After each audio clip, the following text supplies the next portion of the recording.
પાટણના રાધનપુરમાં લોકસભાની ચૂંટણીના બહિષ્કારના બેનર લાગ્યા છે. રામનગર સોસાયટીમાં રહીશોએ ચૂંટણીનો બહિષ્કાર કર્યો. સોસાયટીમાં કોઈપણ રાજકીય પાર્ટીએ વોટ માંગવા આવવું નહીં તેવા બેનર લગાવવામાં આવ્યા છે. પ્રાથમિક સુવિધાઓનો વિસ્તારમાં અભાવ છે.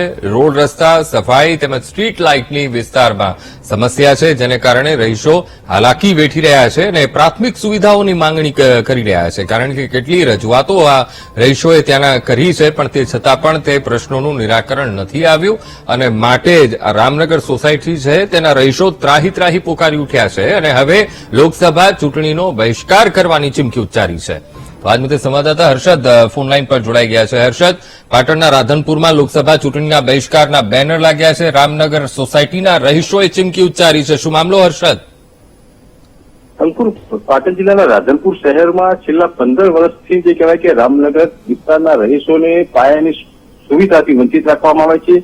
રોડ, રસ્તા, ગટર તેમજ સ્ટ્રીટ લાઇટ જેવી જે સુવિધાઓથી વંચિત રાખવાના કારણે હવે આ વિસ્તારના લોકો જે છે તેઓએ પણ હવે રણસીકું ફૂક્યું છે અને તેઓએ હવે રીતસરના પોસ્ટર લગાવ્યા છે અને તેઓએ માંગણી કરી કે જ્યાં સુધી અમારી વિસ્તારની માંગણી સંતોષવામાં ના આવે ત્યાં સુધી કોઈ પણ રાજકીય પક્ષોએ અમારા વિસ્તારમાં મત લેવા આવવું નહીં. એટલે જે લોકસભાની ચૂંટણી આવી રહી છે તેના પહેલા જ હવે આ વિસ્તારના રહીશોએ કહેવાય કે વિરોધ દર્શાવ્યો છે અને રાજકીય કહેવાય ગરમાવો પણ વધ્યો છે. કારણ કે રાધનપુરના ધારાસભ્ય લલિતજી ઠાકોરના વિસ્તાર છે જેને લઈને હવે આ જોવાનું એ રહ્યું છે કે વિસ્તારના ધારાસભ્ય રહીશોને મનાવવા સફળ થાય છે કે કેમ, પરંતુ લોકસભાની ચૂંટણી પહેલા જ આ વિસ્તારના લોકોએ ચૂંટણીનો બહિષ્કાર કર્યો છે. અંકુર, હર્ષદ, અહીંયા સવાલ એ થાય છે કે રાધનપુરમાં એવું કહેવાય કે ભાઈ વિકાસ પહોંચી રહ્યો છે અને કેટલાક વિસ્તારોમાં એ દેખાઈ પણ રહ્યું છે, ત્યારે આ રામનગર સોસાયટીના રહીશોને છેલ્લા 15 વર્ષથી આ હાલાકી કેમ વેઠવી પડી રહી છે? આ સવાલ ઉભો થઈ રહ્યો છે. હર્ષદ,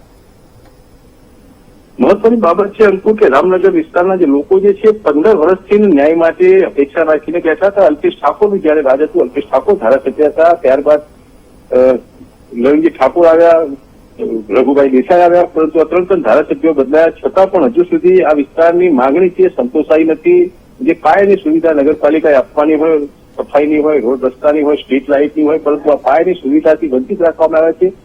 ક્યાંક ને ક્યાંક રાજકીય કિન્યાખોરીનો પણ આ વિસ્તારના લોકો ભોગ બન્યા હોય તેવું તેઓને લાગી રહ્યું છે. પરંતુ હવે તેઓને કોઈ પણ રાજકીય પાર્ટી ઉપર વિશ્વાસ ના રહ્યો હોય તેમ હવે કોઈ પણ રાજકીય પાર્ટીઓએ આ વિસ્તારમાં મત લેવા ના આવવું, એટલે આવનાર લોકસભાની ચૂંટણી પહેલા તેઓએ વિરોધ દર્શાવ્યો છે અને બેનર લગાવ્યા છે.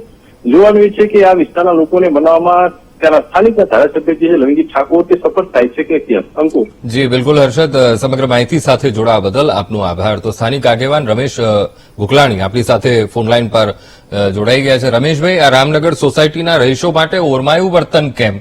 શા માટે 15 વર્ષ સુધી પ્રાથમિક સુવિધાઓ માટે ટળવળવું પડે છે ને હવે તો ચીમકી ઉચ્ચારવી પડે છે કે ભાઈ લોકસભા ચૂંટણીનો અમે બહિષ્કાર કરીશું? સાંભળો, અમારા કોંગ્રેસ પક્ષની નીતિ એવી હતી કે એ વિસ્તારમાંથી હર વખતે ભાજપને મત જાય છે. એ વિસ્તાર છે ભાજપનો ગઢ છે. એટલે કોંગ્રેસના કાર્યકરોની, કોંગ્રેસના આગેવાનોની નીતિ, ધારાસભ્ય સુધીની બધાની નીતિ એવી હતી અગાઉના કે એ વિસ્તારમાંથી આપણને મત મળતા નથી તો આપણે ગામમાં જ જે હોય એ ખર્ચ કરો, ગામમાં જ ગ્રાન્ટ આપો, ગામના જ રોડ, ગામના રસ્તા, ગામના પ્રશ્નોના નિકાલ કરો.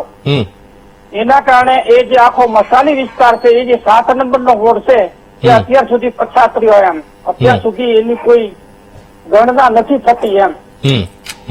કેમ કે હર વખતે બોડી આવે છે કોંગ્રેસની અને એ વિસ્તારમાંથી એ વિસ્તાર છે એ ભાજપનો ગઢ છે.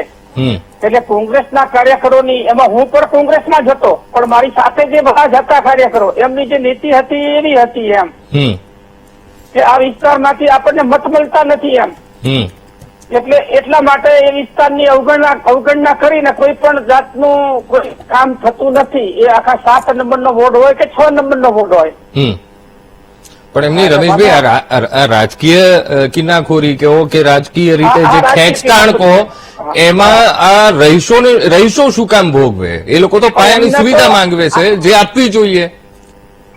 જે અમારા ચૂંટાયેલા માણસોને એક વસ્તુ જે નક્કી હોય છે એમ કે એમનો રોટલો ક્યાં શેકાય એમ, એમને નવા મત ક્યાંથી મળે, એમની બોડી કેવી રીતે બને, એમની બોડી આવું ગમે તે વસ્તુ હોય તો બોડી તો કોંગ્રેસની જ બનવાની છે. ગામમાંથી તો જે મતનું જે સમીકરણો જે અત્યારે ગોઠવાયેલા છે ઠાકોર, હરિજન અને મુસ્લિમ હમ આ જે મતોના સમીકરણ છે એમની બોડી તો બનવાની છે, પછી એમને એ વિસ્તારનો શું છે એમને કોઈ લેવા દેવા જ નથી ને, જે ઠીક છે. ઉપરવાળા લોકો છે એમને.